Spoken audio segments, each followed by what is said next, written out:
pause, so I'm going to put it on now. So the All recording right, is started now. Officially 3 o'clock.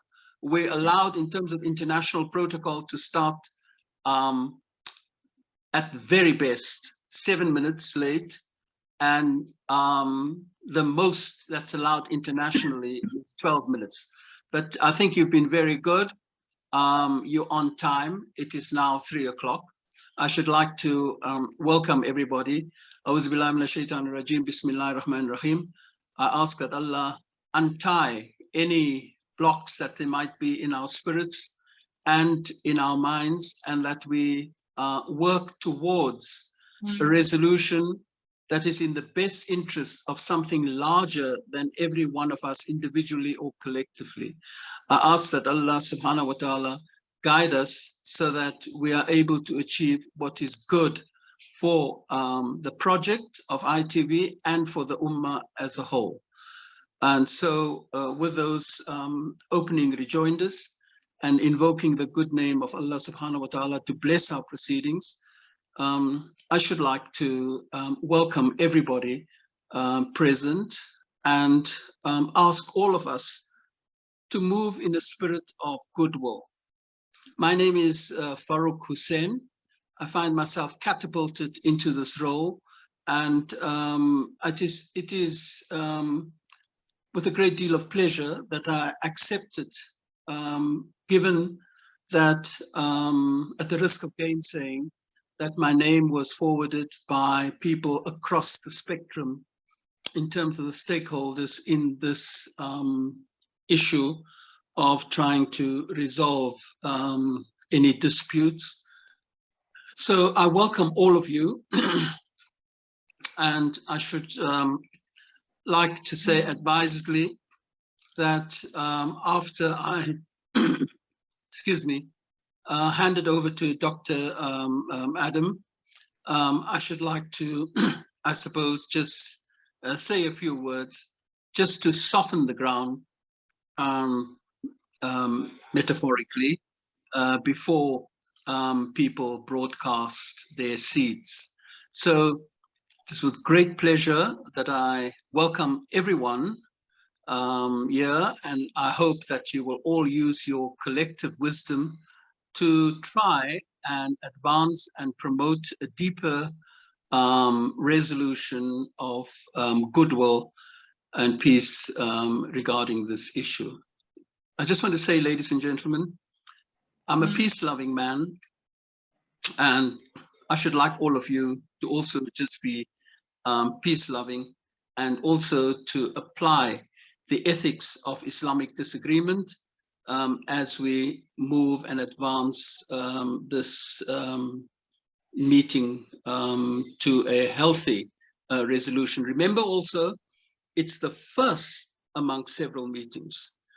And I want us to deal with the root causes of the problems. I want us to try and offer real solutions. I don't want us to focus on symptoms only. And I don't want us to confuse each other and obfuscate issues with a lot of talk, a lot of verbal diarrhea without saying much. And I don't mean that disrespectfully. I don't want us to just criticize people.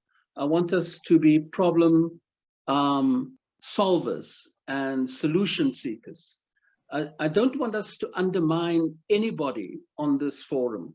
We are all activists. We are all interested in ameliorating or improving the human condition. And I don't want us to divert with irrelevant issues, particularly pedantic issues. And so also, please only say something if you feel you are advancing the cause to a resolution. I appeal to you, don't mirror and echo what has already been said. Most importantly, please, people, I appeal to you, don't push for entrapment. Don't clickbait. Don't troll. Avoid sea lioning. It's not healthy at all. And so I don't, at the same time, of course, I don't want us to make any excuses for any kind of dodgy behavior or your statements, and please, let's not go into long-winded narratives.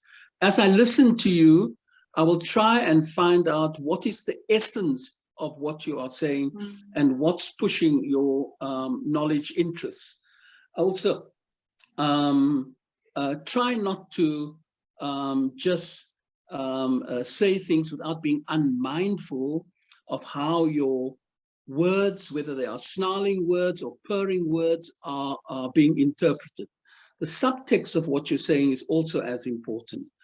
And so be mindful of all those ayats in the Noble Quran that talk about dodgy, things that are said by certain kinds of people and how they break up Islamic projects.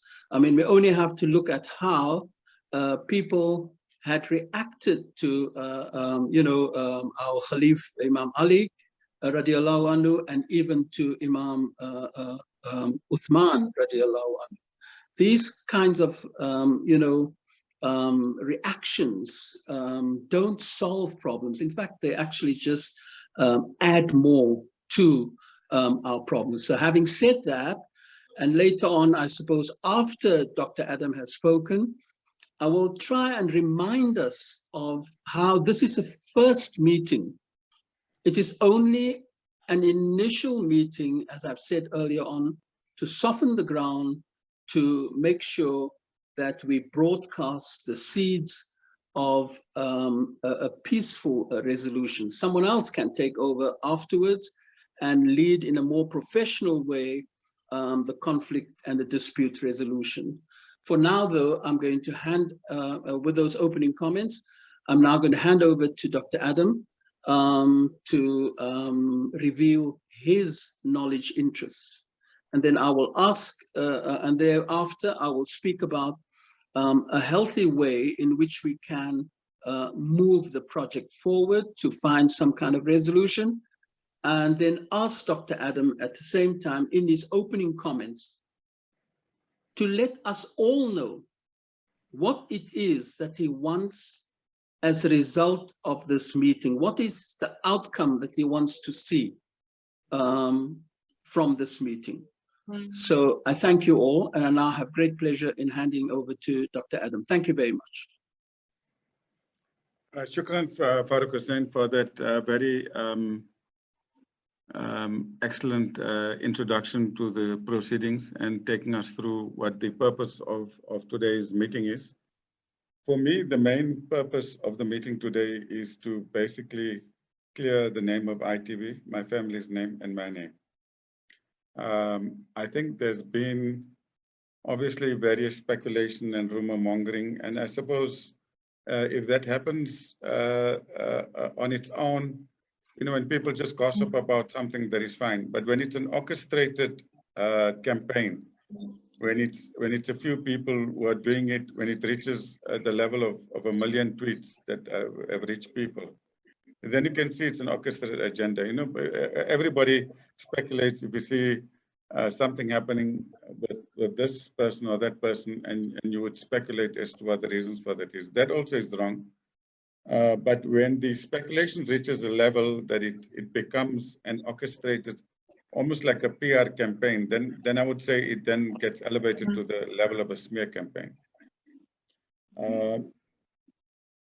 So when it reaches a smear campaign, it's very harmful, and it's against all forms of Islamic conduct, conduct of civil societies. You start venturing, depending on the level of that smear campaign or that negative publicity, especially if it's engineered and it's structured and there's information leaking out on a structured, regular basis, then you can see there's an agenda behind it. I won't talk too much about the agendas for that, because there's been a discussion and an in-principle agreement that we need to find solutions, and sometimes you need a conflict to rise to a level that it draws attention. For example, you see the Palestinian problems all the time. The people are suffering, whether it's 1 million or 2 million people in the largest open-air prison in the world. And the media forgets about what is happening. You forget about the pain and daily pain and suffering. Then we get Israeli bombardment against the innocent civilians, then suddenly the media is now interested to see what it is. So sometimes it requires, unfortunately, an escalation in the pain level, or in the discomfort level, or in the level of injustice for society to take up and take a notice that now it's enough is enough, and the lines have to be drawn. And we shouldn't then respond to that enough is enough by just saying enough is enough and then have righteous indignation. I feel that we should actually say that let's regard it in a philosophical sense and say, okay, this is what happens. And I always like to do that. You know, the initial reaction of people is a knee-jerk reaction. How dare they call me ABC? How dare they say that? And then we just react. So it's a reactionary thing. The way we should always look at these type of issues is to say, okay, it's happened. First, you analyze it carefully. You step back, and I've been watching this what do you call it, movie unfold, probably from February 2020. If I go back in time, I can say it's going back 5 or 10 years prior to that. So I have a big picture view. So I have the ability to see, because I've been involved in it. So I can see it from a longer term perspective. So I can take a 5-year view. I can take a 10-year view of what is happening. Now, if I take a 12-month view, which is say 1st of February 2020, there were certain things happening there. Then that settled down. And then recently, it's again sparked. So generally, whenever there's conflict, there's always somebody who feels, and rightly so, they feel that they've been there's an injustice done to them. Nobody would spontaneously go to social media and just spontaneously one day do something. So there's a pain point. And what is that pain point on this current campaign? I think the pain point is from the staff, from their perspective, why their salaries have not been paid. So the way they would position it is that they're the victim. So from the staff perspective, they are the victim. And the company is the enemy, or management is the enemy. I've always realized in my history of negotiations is that never look at your perspective, always look at the other side's perspective. If you want to find a solution, you must be able to see your side, and you must be able to see the other side, and you have to try to analyze everybody on the other side and how many different players are there in the marketplace, in this arena. Let's call it an arena. So once you understand all the players in the arena, and each player has got a different agenda. There would be actors who will be acting in concert with regard to certain issues. There would be some people acting as kingmakers. There would be some people acting as the kings and queens of this game of chess, if you can call it a game of chess. And unfortunately, some people are used as sacrificial lambs or pawns in this big game. So I will pause there for a second to say, just to summarize, primarily the idea is to set the record straight and to say that we feel aggrieved as a family that it's reached this level, which is a totally unacceptable level that it has reached. For whatever reason, sometimes things get out of control. So I don't want to misjudge that, but I always like to say, let's take the positive out of it. So the positive out of it would be that we need to find a mechanism that would allow people in a structured manner to express grievances. If there isn't that mechanism, and if grievances cannot be resolved, let's, for example, I'm just going to take a generic example. Say we have in South Africa, we have 100 organizations, and people are unhappy with organization A. Now, it shouldn't reach a point that people have to go and picket outside organization A for their grievances to be heard. Social media, it shouldn't be necessary for a viral social media campaign. It should all that should be required is a letter should be written and the matter should be addressed. That's an ideal world, right? But we know we don't live in an ideal world. And employer-employee relationship is one dynamic here. I'm going to bring the other dynamics to the picture. Then the other dynamic is trying to gain control of the organization. Now, that's a bigger dynamic. So the people who want to gain control are using the possibly justified grievance of people who feel that they haven't been paid for whatever reason, and I'll address that issue. And they would then, so that agenda or the pain point of the people who are not being paid, they get subsumed into a bigger agenda, because the more you can see from a helicopter view what is happening, and the more lower levels, sub-levels of the game you can play, the person who's right at the top and the one who's got a biggest view in terms of the time frames, a 10-year view or a 20-year view, that person is the kingmaker in the system. So you have to ask yourself, who's the kingmaker, and then who's the pawns? Some pawns are actually kingmakers of their own. So you would find that you would have a king and queen, and you have the bishop, and you have the knight, and you have the rooks. Right now, the pawns themselves, who are pawns in this man's game, in their own game, the pawn itself has also got freedom of choice, and the pawn can also do something as well. So the pawn also have their own agenda, and the pawn is also playing a game of chess as well. So there's different layers of what is happening. I will pause there and then ask you to then maybe redirect the questions so that I can then address specific issues. I've got the agenda here, so maybe I'll read out aspects of the agenda regarding house rules, but we don't have to worry too much about house rules. I think the basic thing of house rules is common courtesy, is that don't make any unsubstantiated allegations, don't mention names. If you mention specific incidents, I'm talking, my point of departure is not to mention names, right? But I'm giving you the chess game and the big picture. Sorry. I'm appreciative, Dr. Adam. What's coming through is that your reason for participating in this broadcast is to set the record straight. You're asking that people find a mechanism to express their grievances, and as you have alluded to, that social media attacks is not going to build up trust, and it's not going to lead to a resolution of the issue. I just want to say advisedly that somebody had sent in a message to say that we should have opened with a dua. I don't know if you heard my opening dua. It depends on how you define dua, because that's another big issue. But I would like you to find it in your heart to understand that any dua from the heart need not follow a specific formal construct. It can be any expression of a heartfelt desire. And I did start in the most powerful dua, which is A'udhu billahi minash shaitanir rajeem, Bismillahir Rahmanir Rahim. So this is just an example of how, if we are not listening to understand, and if we listen to dispute, and if we split fine hairs, then there is no progress. So I wanted to use both the misgiving regarding the dua that was said to make the point that we should listen to understand, and we shouldn't listen merely to dispute or to reply. So then my initial question, Doctor, to you was, what is it that you want to get out of the meeting? And you have answered, albeit in great detail, to set the record straight and to help us to find the mechanism to express grievances with due process. So I think, you know, that's important, because we have to think of what we are saying as a frame around the canvas on which we are painting, where we can either agree or disagree.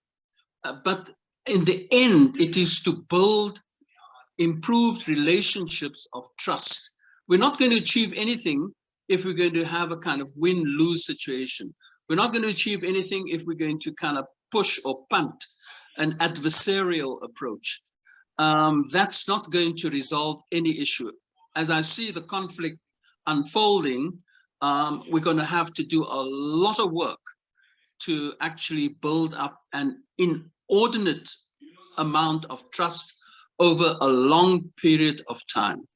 So I want us to be mindful that we have to clarify perceptions, not just through the lenses that we see, but through the lenses of others, of our relationships with others, and also the situation as we find ourselves in.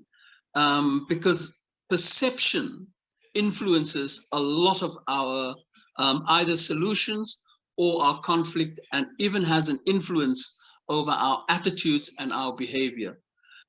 So I appeal to everyone when you say something, make sure that it's not just value judgment, but make sure that it is a value statement. In other words, that you use transitional words, which shows evidence of revealing your knowledge interest, using words like for the reason that, because, although, and those kinds of things. So I'll leave it at that for now. And we could then, Doctor, if you want to add one or two more statements regarding what it is that you want to achieve out of this meeting, in terms of accountability for yourself in this world, and accountability for yourself, and even those who are still going to come in later on, accountability of themselves in this world and in the year after. So you're welcome to just add one or two more comments, and then I think we should have to. Okay. Before I answer that question, I just want to remind people that there is a chat section here. So if people want to ask a question, I see Salman Khan has asked questions. People are generally positive about Faruk, what you're saying, and I think the direction in which the meeting is going on. So if anybody wants to come in and give a verbal input or in the chat to give comments, they're welcome to do so. There is a chat box. So I don't know, Faruk, if you're able to see that, if other participants can see the chat box on the right. But I think your most important question that you've asked is accountability in this world and in the year after. The accountability in the year after is the most important accountability, because there is complete accountability. In this world, unfortunately, the accountability is very limited by the measurement systems and tools that we have, and those are very limited. So what is level of accountability in this world? In this world, accountability would be is that, okay, have you not crossed the robot? So then you're fine. If you haven't been found guilty of the thing, you think you're fine. But that doesn't mean that's sufficient. And so in society and in the material world, in man-made reality, we have systems, man-made systems of accountability. And those man-made systems of accountability are by nature imperfect. And they vary from society to society, and they do not take a microscopic or a total view of and a holistic picture. There's no system of accountability that can measure me or any of the participants and say whether I'm a good person or not. There's no system. You can only find out if you're a bad system if you've committed a crime. But if you committed a crime and you got away with it, there's no system of accountability. So the system of accountability, which is man-made system of accountability, is far inferior to the infinite and complete system of accountability which Allah subhanahu wa ta'ala provides us. And as Muslims, we believe that the complete system of accountability means that every moment of the day, you need to know there's an angel on your right shoulder and there's an angel on your left shoulder. And he's recording every single word, like how the Zoom meeting, but he's also recording your innermost thoughts. He knows your intentions. Allah subhanahu wa ta'ala knows what we're doing before we even do it, and he knows what's in our hearts. There is no system on earth, there is no measurement tool that will ever be developed, no matter how far in the future we go, that we can measure what is in the hearts of men. Only Allah subhanahu wa ta'ala knows. So the accountability is there, but we are only accountable in the ultimate analysis to Allah subhanahu wa ta'ala, to nobody else. We are accountable to society because in the Quran it says, obey those in power and those in authority above you.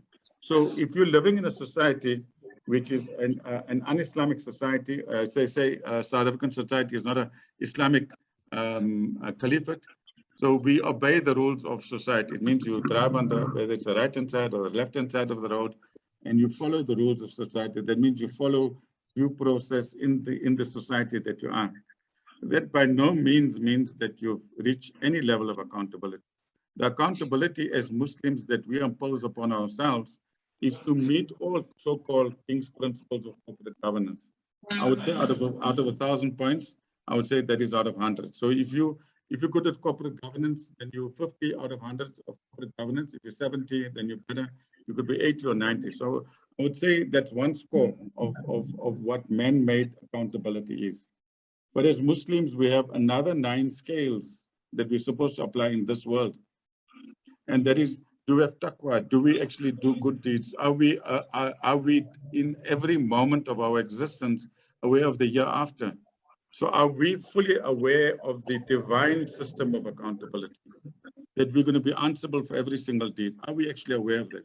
And when you're aware of that, and you have taqwa and you're aware of that, then you know, you obviously must tick off the first box, which is your 100 points. But there's another 900 points that you have to tick off. And the more of those 900 points tick off, a person who is not a believer, who is not a Muslim, say, let's say those who are people of the book, right? So, so let's say a person doesn't even believe in a God or creator. Well, how will that person think about accountability? That person will think of accountability only in terms of playing the game of the 100 points. They don't care about the year after. If they can get away with the Enron scandal or whatever it is as well, as long as they don't get away, they can give you the most best, perfect corporate governance box. Okay. Whether they're accountable or not. Okay. Sorry, I give long answers. You'll have to stop me in between. No, that's fine. I actually, you know, I don't want to short circuit the depth of anyone's input. There has been a little reference here to, you know, your use of the word accountability. Do you think that ITV says the chat on the chat? Do you think ITV is being accountable? Was the one question. And then, and at what level of professionalism is ITV presently? So those are the two questions. And what's the root of this conflict? I think I've already opened the door to that question. In a sense, I'm saying, let's look at the secular accountability. We should be at 100 out of 100. Currently, if I measure it on the 100 out of 100 scale in terms of King's corporate governance, we're not at 100 out of 100. So there is room for improvement, and a man must always be willing to improve, and you must always be honest to say, I have not reached that point of even on the man-made scale of the 100 points, right?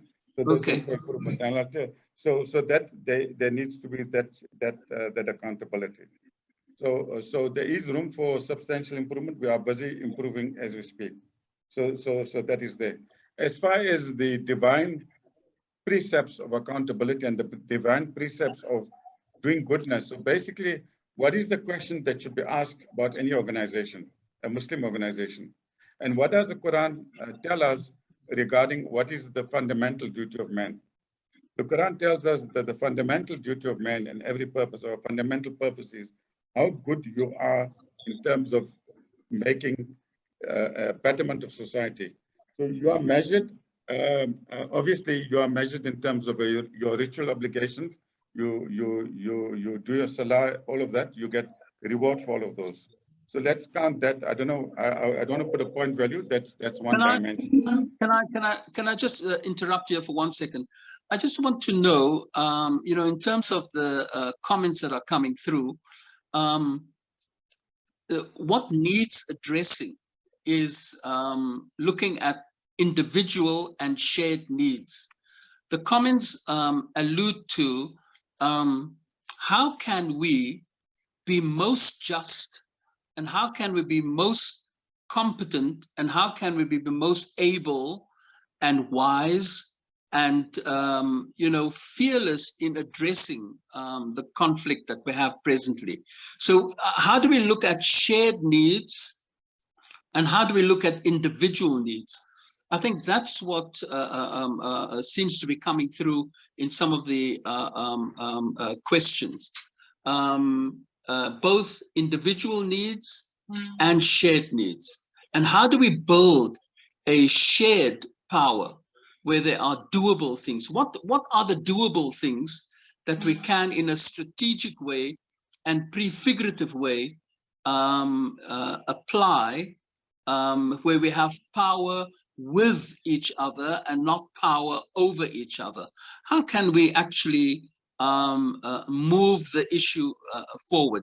One of the things that you have done is that you are quite ready and willing to share, according to the needs of people, their demand for transparency, for sharing the bank statements. You know, you are doing that already. So what other doable things can we engage in? where we have power with each other and not just power over each other. So I think we need to take the discussion to that level for now. Okay, thank you, And Faruk. also, I want to, okay. sorry, Doctor, my abject apologies for interrupting you. And thank you very kindly for listening to me. Can I just say advisedly, if you, to take up your earlier point, I'm happy if people who are listening, and there are quite a few participants, instead of just writing in, can they ask for their voices to be heard as well. So I'm going to leave you then with a minute or two to respond to the idea of having power with and not just power over each other, and what are the doable things where we can focus on individual and shared needs. So I'll leave you to... okay, before I answer that, I think I like your last point. It's just a house rule. Remember, we said that any media organization, I think there's Medina Media there. So if somebody wants to speak, I think what they should say is they should write in capitals or speak, just the word speak, and then they must give the name and designation. So if they are part of a media organization or one of the people that we've invited as a panelist, I see Salman Khan is here. We'd like him to come on board. So if he wants to speak, he must just type in the word speak and then dash and then say Salman Khan invited. So anybody that's been invited and we can't recognize the name, they need to write speak so that, or become panelists. They may just type panelists. That means they want to be upgraded to panelists, and we'll bring them into the panel discussion. So our house rules is that when you've identified yourself and you're from a media organization or one of the people we've invited as panelists, please type in either the word speak in capital letters or the word panelists, and then indicate which organization you're there, or you say panelists by invitation. Then we can invite you into the broader grouping so that you can participate, and it doesn't then just become a typing chats and we're not hearing the emotion and maybe an exposition, because to type is a bit slow. It's better to have more interactivity. So maybe, and then let me answer your question. Sorry, I answered that. Can you just repeat the question? I got distracted when you asked me that question. You asked me about something. Yeah, how are we going to take it forward in terms of shared needs and shared needs? Okay. How can we build a positive power? Because when you have positive power and power with each other rather than power over each other, then we can move things forward. So I would like us to just very good question. Okay, alhamdulillah. Okay, that's a very good question. If I may take about 5 minutes, because this is my favorite question for today. Okay. All right. We hear these acronyms that media is the most powerful force on earth. I mean, non-military sense, that media is very powerful. The ink of the scholar is holier than the blood of the martyr. We hear things about how important knowledge is, how important information is. So one hears all of those things. So and they say that Napoleon's army couldn't defeat, for example, knowledge or a band of newspapers, for example. So obviously, when you have two countries at war, the first war that starts is the propaganda or the information war. So you've got to win the hearts and minds before you actually win on the military battlefield. So information is very powerful, is very important, very powerful. Now you come into the question of sharing. So what we'd like to do is not necessarily sharing. The bank statements is fine. It's like 1 point out of maybe even 2 points out of the 100 on corporate governance. Maybe in terms of transparency, you can say it's 10 points. It doesn't matter. Some people might say it's 50 points. Just the willingness to give it already shows a willingness not to hide and to withhold information, shows a willingness to be transparent and to be accountable, right? The question then that comes in is that I see there's one or two people who want to speak in panelists. We will come to them in a moment. So somebody asked the question, is ITV a public or private company? It's a private company. It's a Section 291 company, but our intention is to make it a public entity. And I'll come to that when I say how to make it public, right? The intention is to make it a federation. That means in South Africa, every person who has certain common interests, social justice, improving mankind, doing good for society, would have one vote, for example, right? So basically, to So convert it into, my apologies for interrupting. Can we just be clear? It is a private company, not a yes. public company. No, it's a private company. Yes. Private meaning that it's funded from private funds. It's basically a foundation. You see, if you look at the definition of the word foundation, if you look it up in Wikipedia, it's a privately funded entity. It's not a public body. When you go out to the public and let's say, for example, SANZEF or another big NGO that collects money from the public, then it's a public entity. Then those people who give you public funds, there's supposed to be a much higher level of accountability when you're a public company. When you're a private company, and if a person asks you for your balance sheet or for your income statements or for your bank statements, you can actually tell them politely, you don't have local standards, it's none of your business. If a person asks you for your balance sheets or any information, you tell them, the way I'm running myself, this business is my job. I can give my R1 million to SPCA, it's my funds. But if you have R1 million, which is money that the public donated to you, you can't take that R1 million and build a few canals for SPCA.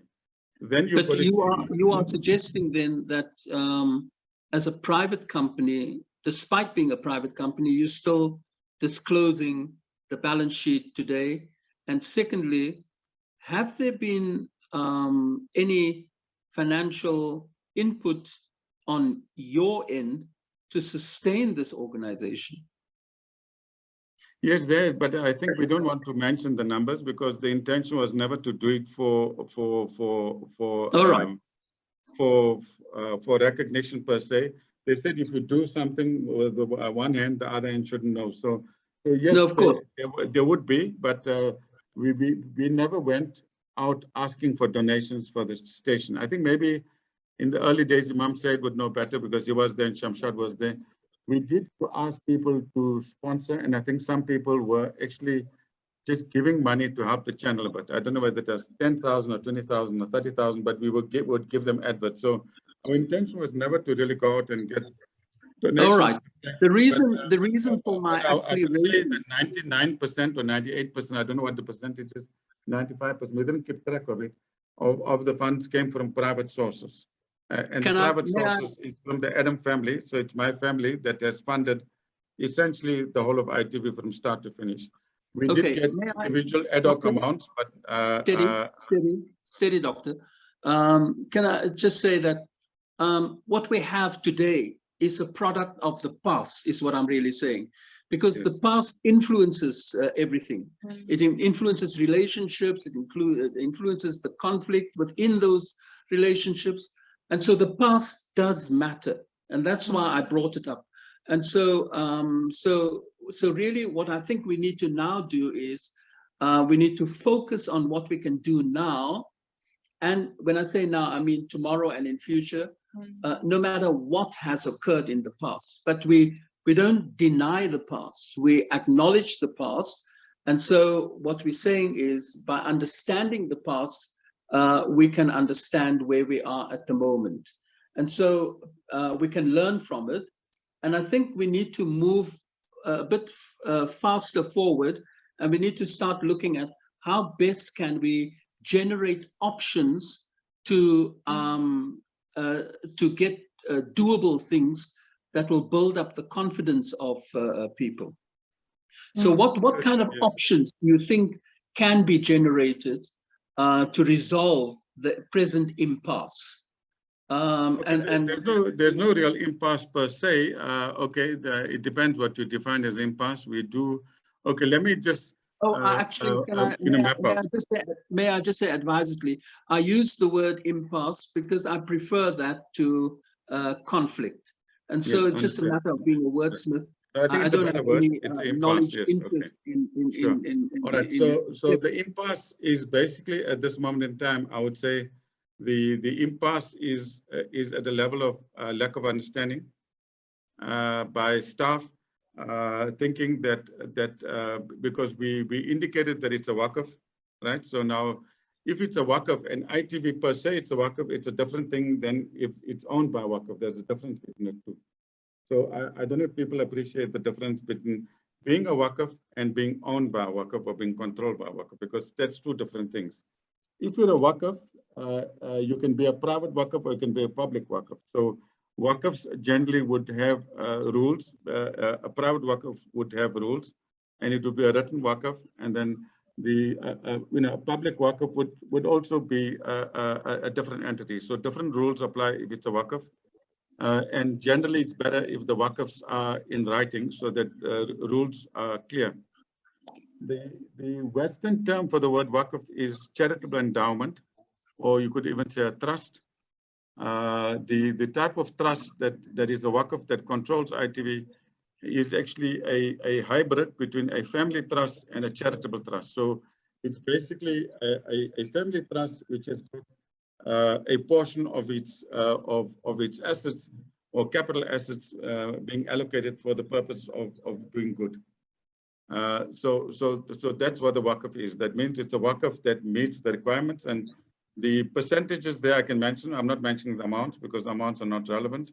50% goes into waqf, whatever is held in the master waqf. So we have a master waqf, which is a top container, and that owns various companies. It can own a Section 21 company, one of which it doesn't own it. It controls it because a Section 21 company doesn't have owners.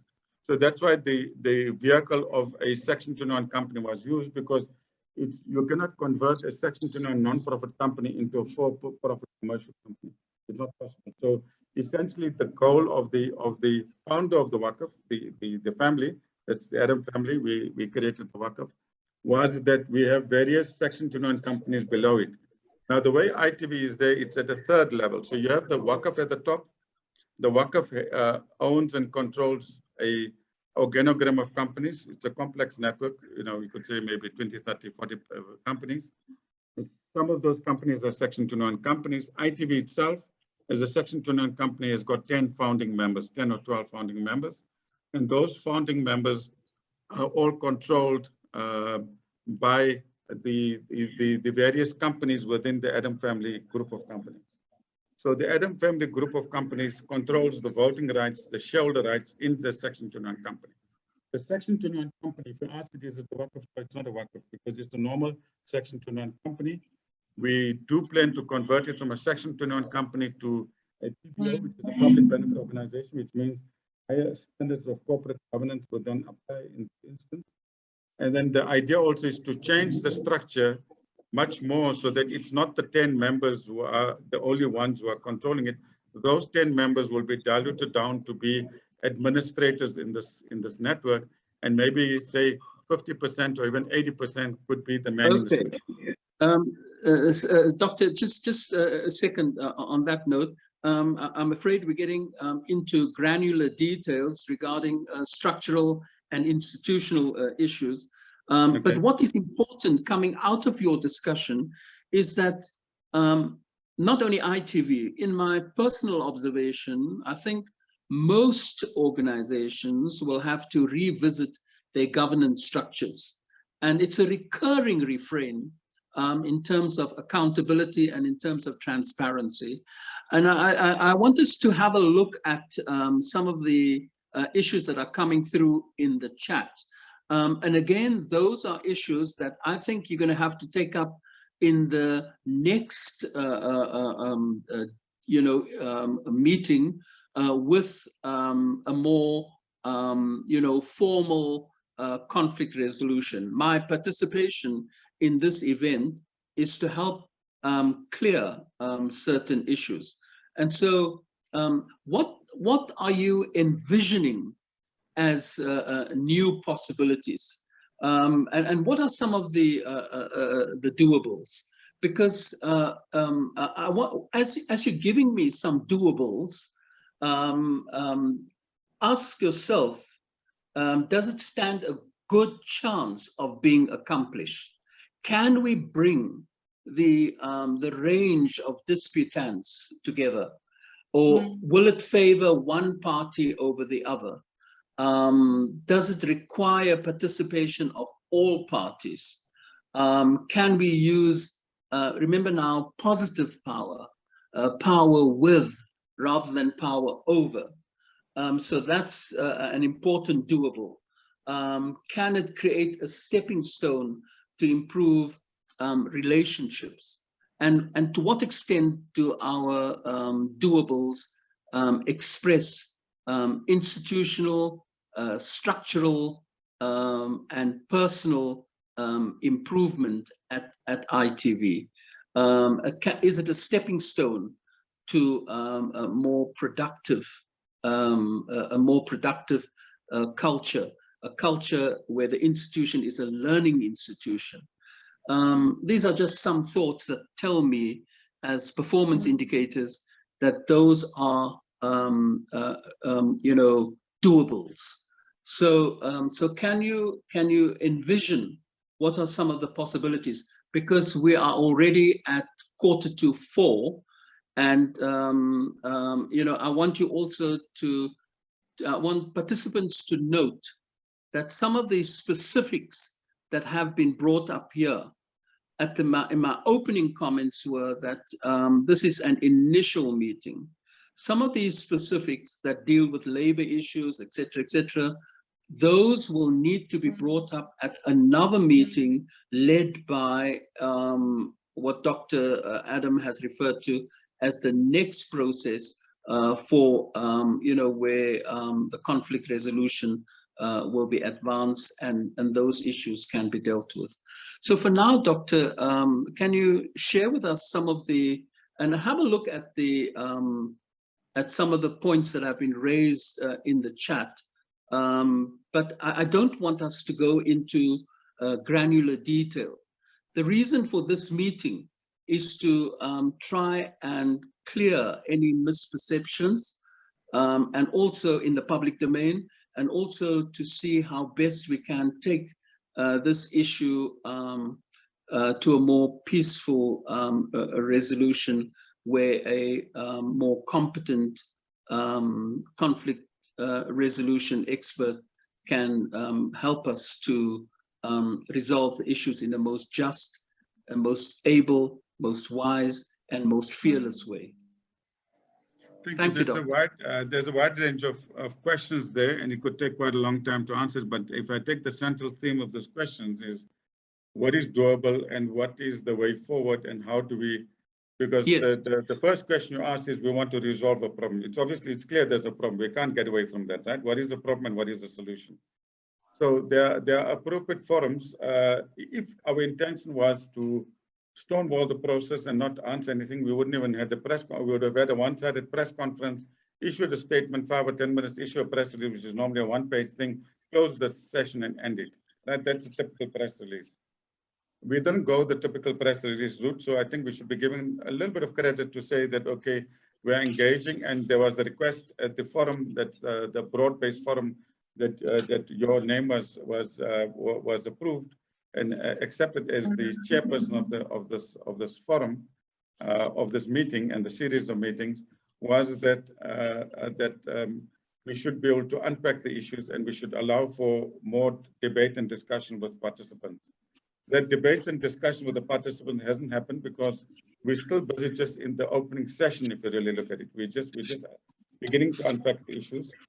Now, what I said right at the beginning is that there's discussions among the participants. So I'm going to talk about the forums at which, the arenas at which these things are taking place. The one arena at which discussions will be taking place is with the union representing the staff. So the union is not here, and the union would not, neither would we or the union, want to address issues in the public domain, because those are private discussions, which I think is set for tonight. So tonight at 7 o'clock, I understand the first meeting would be. We've requested the meeting to be postponed because it was, because of this conference, and we felt that an hour or 2 hours wouldn't do justice to it. We originally requested a full day meeting. The union couldn't make it for the first meeting, and then it got postponed. They couldn't make it for the second meeting. There were issues that came up. That's not relevant for now, but I'm hoping we'll still proceed with the forum where the root cause of problem. So let's call that the fundamental issue, right? So the fundamental issue is an issue affecting staff, and that issue, the staff have designated the union to handle it on a structured basis. we need to respect that process. The purpose of this meeting is to identify to the public out there that there is a process. And when the union approached us to say, are you willing to recognize us as a union? We immediately agreed. So there was no resistance and no, so we respect the organizational rights of the union. We respect the rights of staff to organize themselves in unions so that they have a unified voice.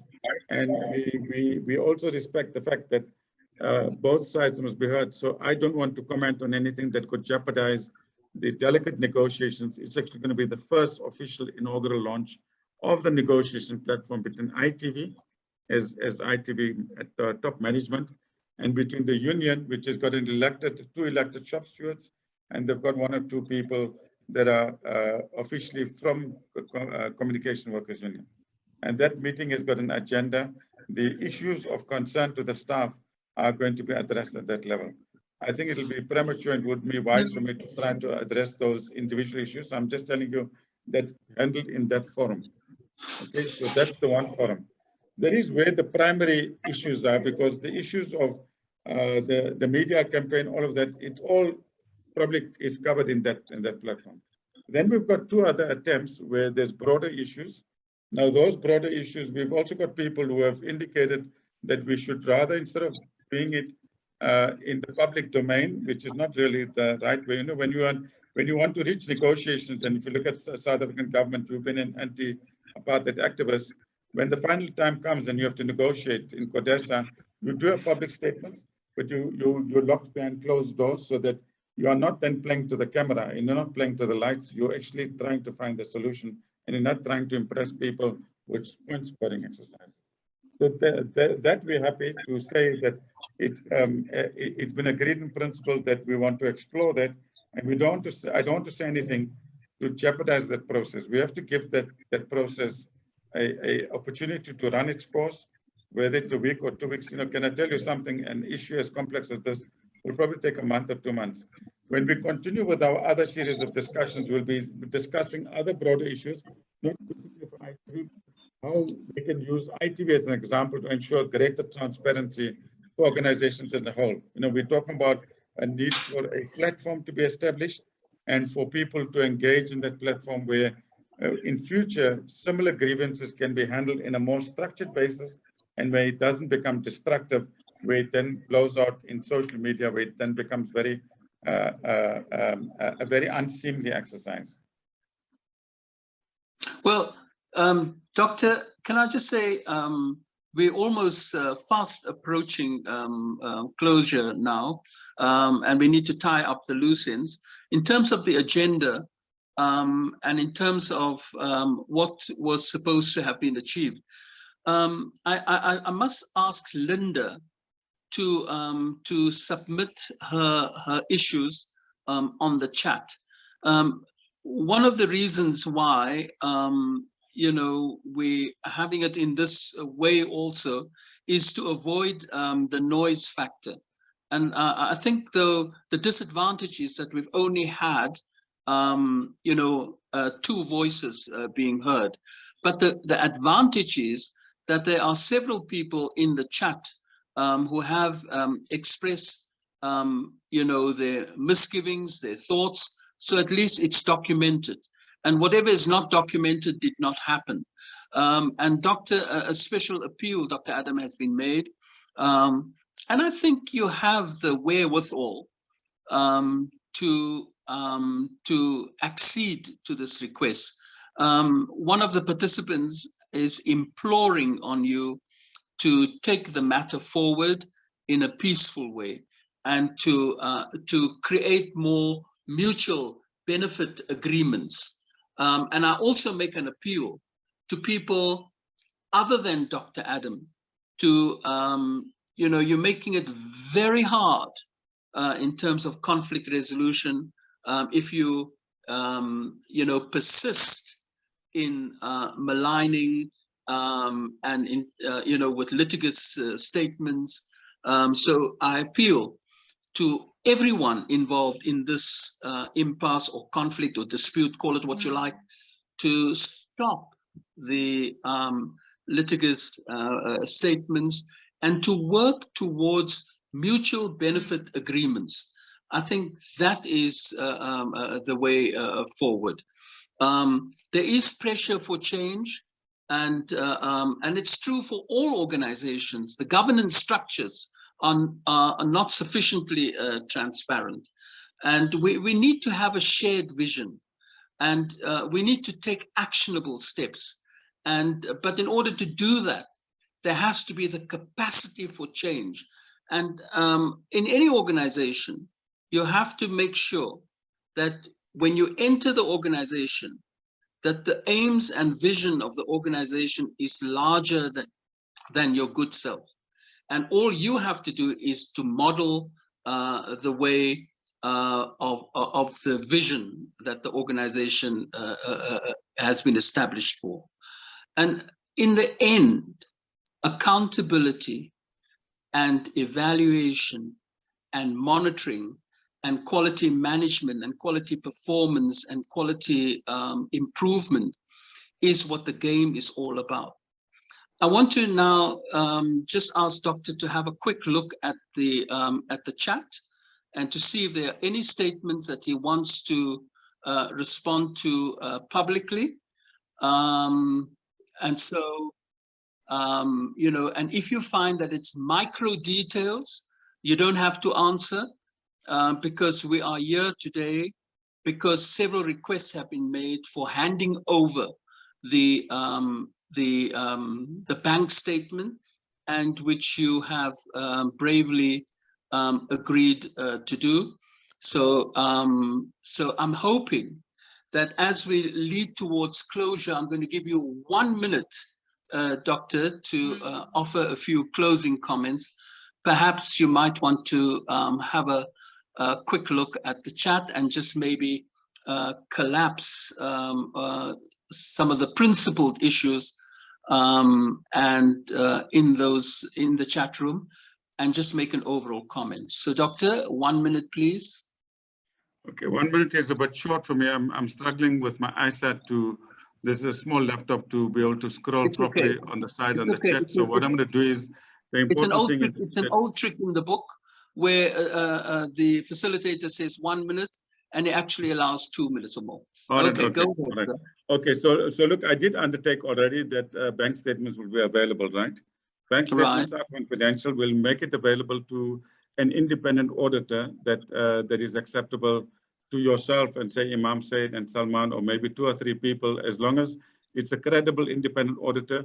The question is, if you give an auditor a set of bank statements and say, here's something, comment on it, what is he going to do about it? There's nothing to be done. You've got to ask him a series of questions.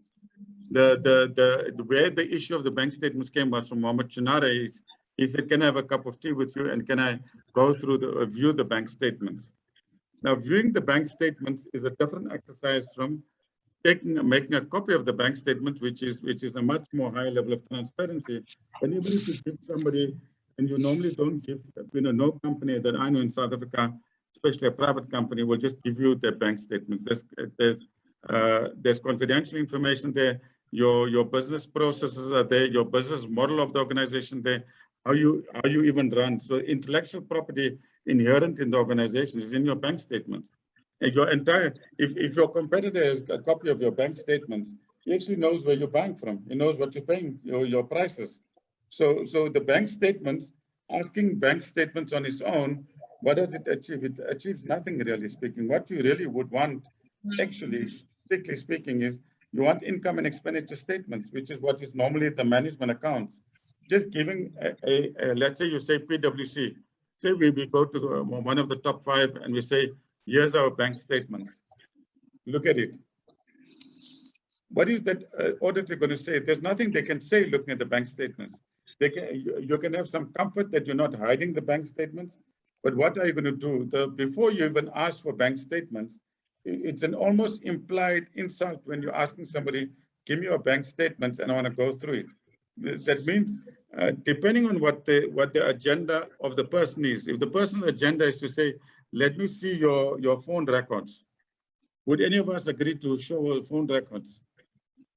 No, you wouldn't. Would any of us, any big company in the top 10 in South Africa, would they agree to just give you the bank statements? I don't think Naspers will give you the bank statements. And who's asked the bank statements? Because where cash originates from is also important. So the question of the bank statements is originating from the person who started and engaged on the smear campaign. I'm just being blunt. That's what it is. So now that person asked 100 or 150 questions. Those were all answered in the public domain. And then when I drew a line at the point of bank statements, I say, I stopped him and I don't know if I blocked him there or somewhere else. I says, aha, you see, this is a wrong nerve. Maybe there's something there that is, because I answered these other 110, 150 questions. In the first place, I made a mistake to answer the 100 questions, but I answered it because there was nothing to hide. So we addressed all of those 150. Instead of patting me on the back and says, Dr. Adam, I asked you 150 questions and you answered all of those. And thank you for being so transparent, because I don't know any other company CEO that will answer 150 questions from a source that didn't bother to even ask my opinion first. So you need to understand the background how it started. If somebody maligns you and starts attacking you and then starts putting all of these negative pictures in social media and it reaches 1 million, you show me which CEO in South Africa is going to invite you for coffee in their office and say, now come see my bank statements. And then now you're sitting with the bank statements now because you've been told that your agenda is malicious, because I told the person concerned that the agenda is malicious. So now you've been told, now what you're looking for. You're saying, okay, now let me see. Okay, I can find a little speck there. Why is the speck there? I can see this phone call you made. Why was it 5 minutes, not 10 minutes? Oh, I can see SARS was a little bit delayed by a week or so. Yeah, you're guilty of defrauding SARS. So if you want to, can I tell you something? You ask for any of the top organizations in South Africa, even Muslim organizations. And if you want to try to look for fault, if you want to find fault, you will find fault. But bank statements is not the starting point and the end point of finding fault, even accountability. The issue that you need to know is that start the other way around. Say, are you saying that 1 cent has been stolen? If you're saying you have evidence of 1 rand being stolen, then write it down because you don't make unsubstantiated allegations. So by my answering to a bank statement is actually a stupid answer and it's a stupid request. Be very blunt, whoever is asking, and I know who's asking the bank statement. The people who is asking for a bank statement without saying what the agenda of it is, I can say bluntly, they are being stupid. Ask any accountant.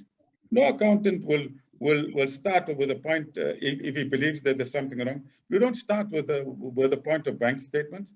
Bank statements contain very confidential company information. You have no right to go to any company's bank statements, in the least of not a private company.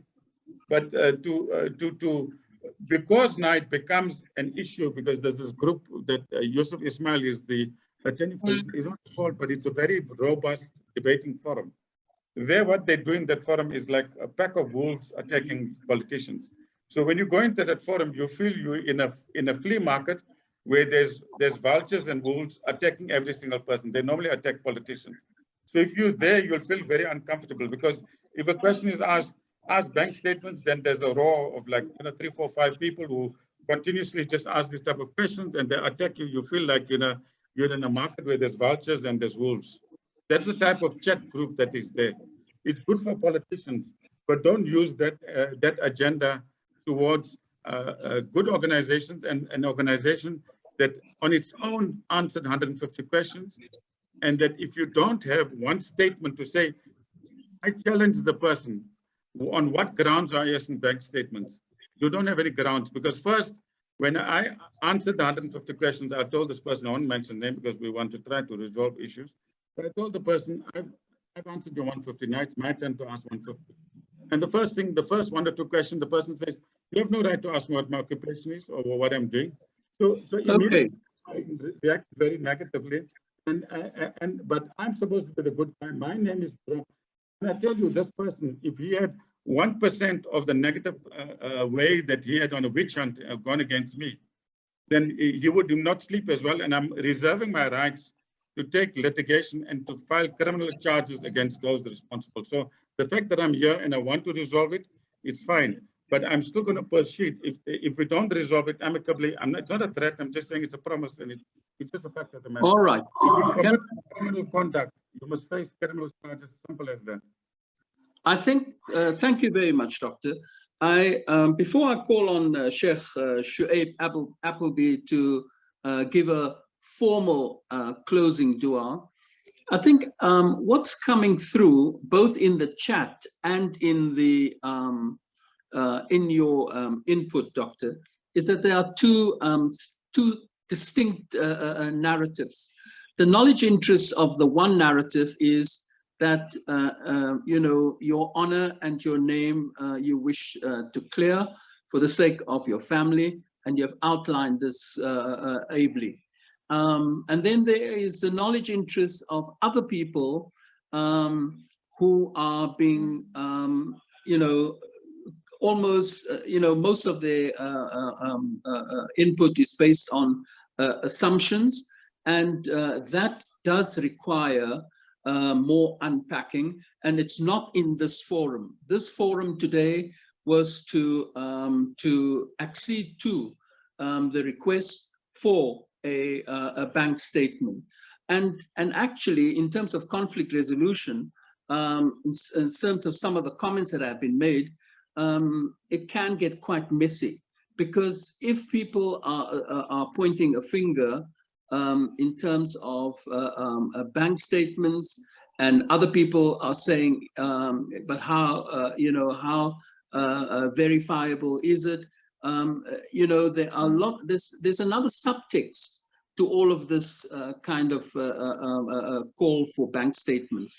We are aware of creative accounting. We're aware of, you know, all kinds of things. So we have to be very careful, those who are pointing a finger about, you know, has the bank statements been verified or not? Because there are different kinds of bank statements. The bank statements for SARS, the bank statement for the South, the bank statement for stakeholders. That's just the talk that's going around. I make a special appeal to everyone to stop, you know, sending out all these litigious assumptions, and to stop sending out messages that are based on pure assumptions, and rather to use, as we started earlier on, we suggested that you need to use the protocol of writing to ITV and calling for a meeting where it can be amicably resolved. Surely mutual benefit agreements cannot be achieved with crude statements of fitna, because that just aggravates matters even more. So before I call on Sheikh Shuaib Appleby, who's on the group, to give a formal dua, I'm hoping that and my prayer and closing prayer is that I pray that we've all been a source of no pain for anyone.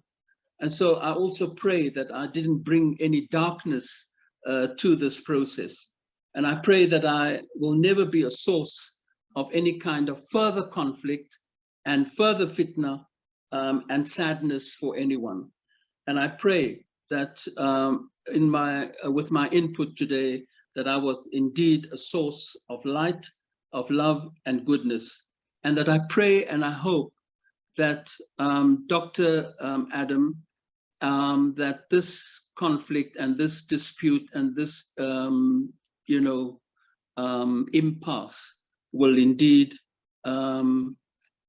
have a way out for real peace and real conflict resolution. Inshallah. I mean, I see your hand raised, Doctor. Yes, I just want to make a point that in the agreement that ITV has got with the Commercial Workers Union, there is a clause for financial disclosure. So the staff have got full access to that. The other thing I can just mention, I'm here at ITV. So if I look on my right, it's my office, which is right in the corner. Then it's Mahmoud's office, which is right in front of me. And right next to Mahmoud's office, immediately to his left, is the previous office, who's the ITV accountant. Mahmoud can just literally walk across and get access to the bank statements. He does see it on a daily basis because he would have access to it, because you would have access to the bank statements for the purpose of reconciliation when we send out invoices. So at the end of the day, I think this whole thing is a charade. The bank statements are available. If you need to see a copy, or Imam Sheikh needs to, somebody who's outside ITV, I don't know what their agenda is to see the bank statements, because the initial question came in from within the staff, because somebody has to give a reason for wanting to see the bank statements. Yes, staff have a right to seek bank statements, and I'll tell you why. Because if there's let's say a question that a company is saying, we have not received so much income because our marketing department, for argument's sake, is on a strike. Now, when you say marketing department is strike, the staff will want to know that is that reflected in your bank statements. So then in that circumstance, the union, when the issue is relevant, so the wording of the bank statement is subject to a financial disclosure agreement. So it's not something you can just go willy-nilly give somebody your bank statements. If you want bank statements, there's a written agreement, and that's available to the union. So if the union wants it, they'll get it. Right. Somebody else, if they want to request it from yourself, and let's say they want to see a particular month's bank statements, and they must give what the locus stand is, they can then request it formally in that regard. Sorry, I just thought I'll mention that. Okay, Doctor, you will have a look at the issues that have been raised in the chat by several people. Of concern, though, is that you know, the station is, and its impact, its effect in the community is larger than any one of us singly or collectively. The vision of ITV is larger than all of us. And, you know, when you see people intent on wanting to, you know, capitulate people out of ITV or wanting to take control, I think that has to be made transparent.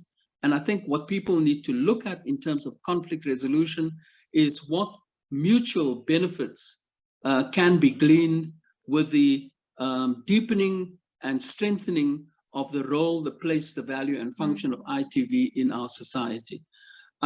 Doctor, I'm going to ask you for help, please.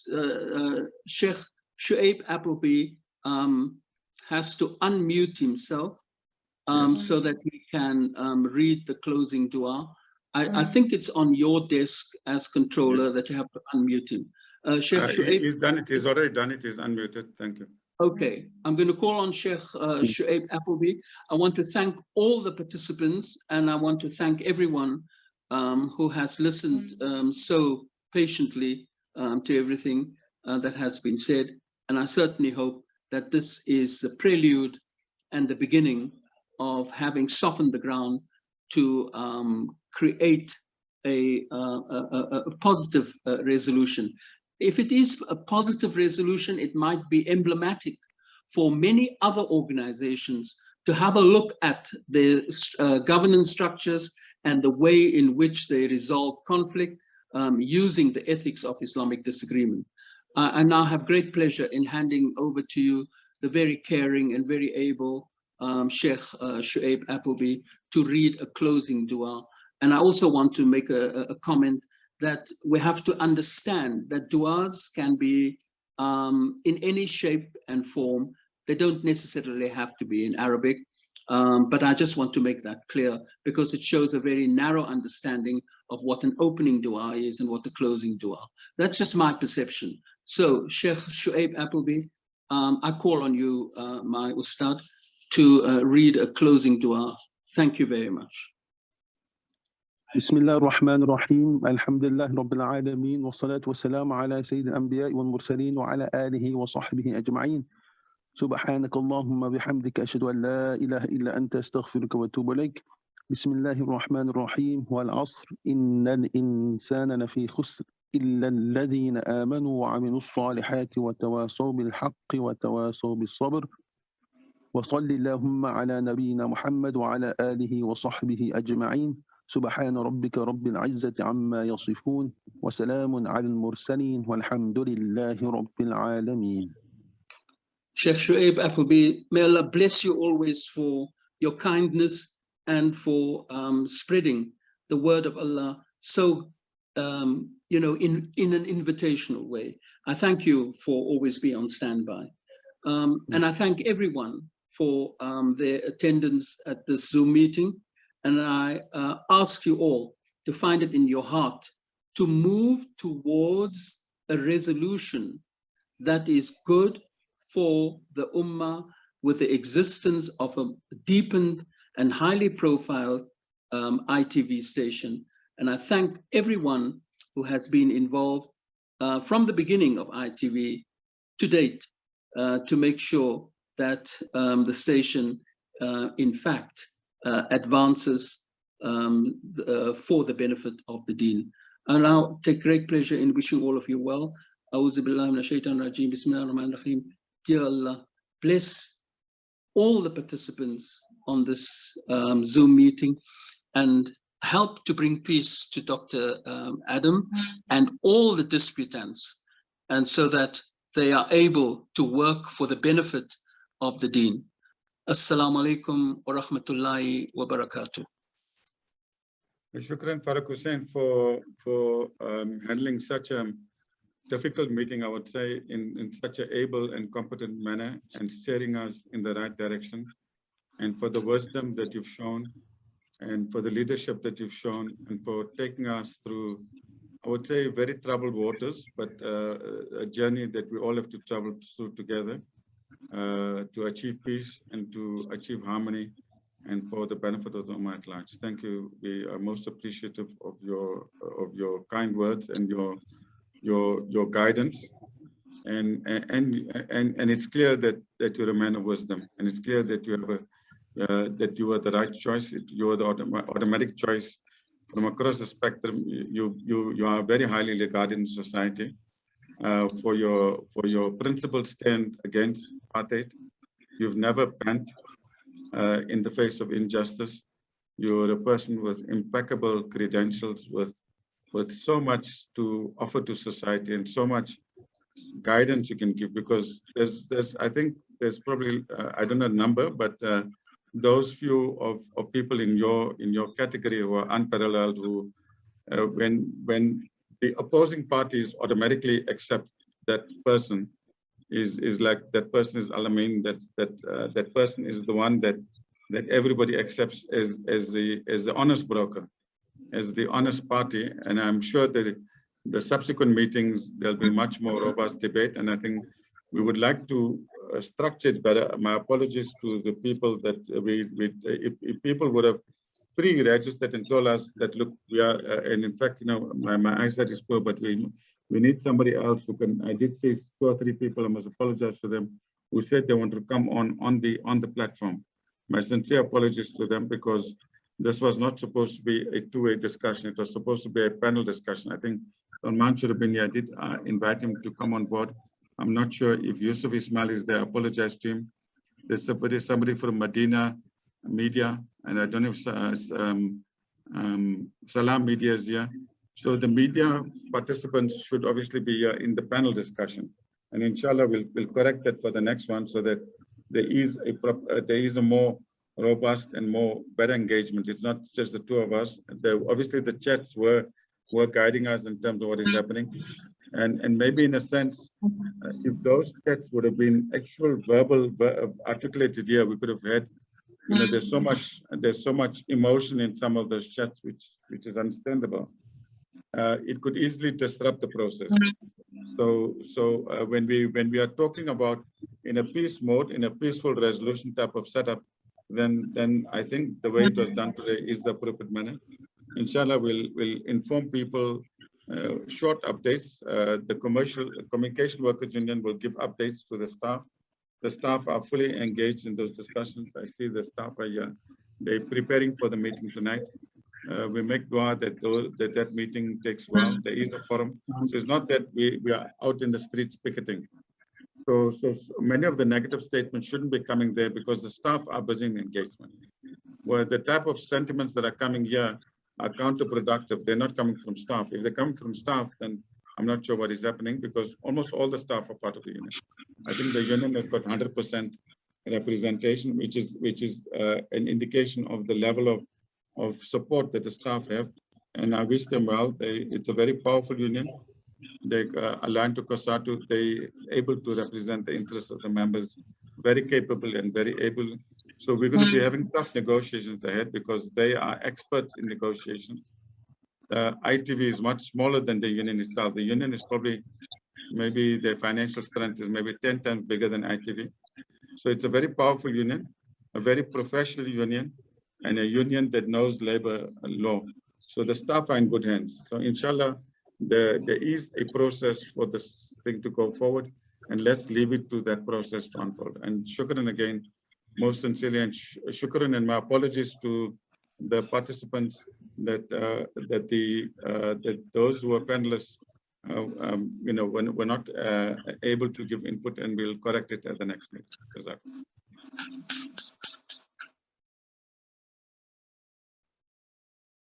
Assalamu alaikum wa rahmatullahi wa barakatuh. Alaikum salam.